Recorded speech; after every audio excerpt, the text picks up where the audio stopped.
Баршаңызға сәлем. Бүгінгі демалыс күндеріңіз қалай өтуде?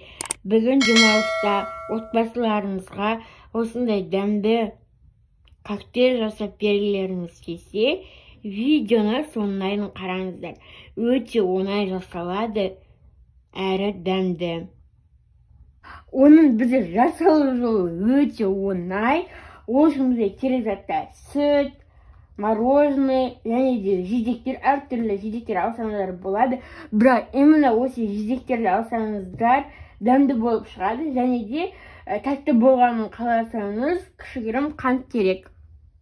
Ең алдымен мына жақтағы жидектерімізді салып алып, осыны блендермен езіп аламыз. Енді мен мұндан блендерлеп жатырмын. Оның жақсы езілу үшін кішкене сүт қосып жібересіздер, сонда жақсы блендерленеді.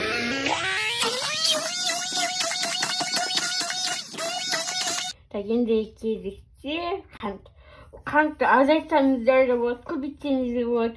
Тәттіні қалай жақсы көресіз, соған қарай. Енді балмұздағымызды қосамыз.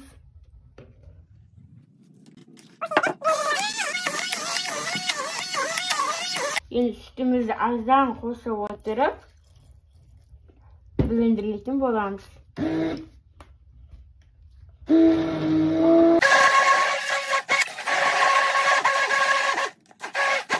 Бізде осындай сұйық емес, қою емес, орташа болды. Егер сіздер қою қаласаңыздар, жемістерін көбейтесіздер, ал сұйық қаласаңыздар, сүтін көбейтесіздер. Бірақ тура осы неде ішсеңіздер, өте керемет.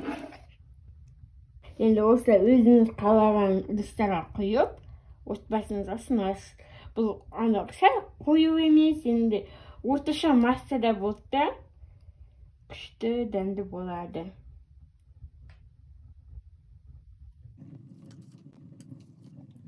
Біздің коктейльдеріміз дайын.